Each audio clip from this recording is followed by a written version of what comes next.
your son. I'm not one. As a son of Amandianezeze, one limited motto. Get you on the gala. If you walk with a with my spec, all choice and call. I can walk around. I can make you. But you want what I want then? I can provide my money right here now. You want I want you lose with a leader. Oh no, the gap for no more. Hey! You come soon. Hey! Didn't you hear what you said?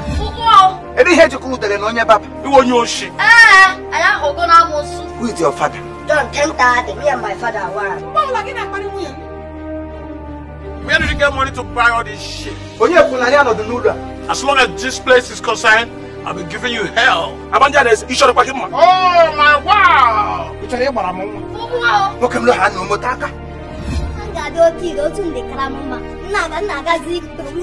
What's levels? What's levels? You look at the shape. I'm going to make a What's in us or watching?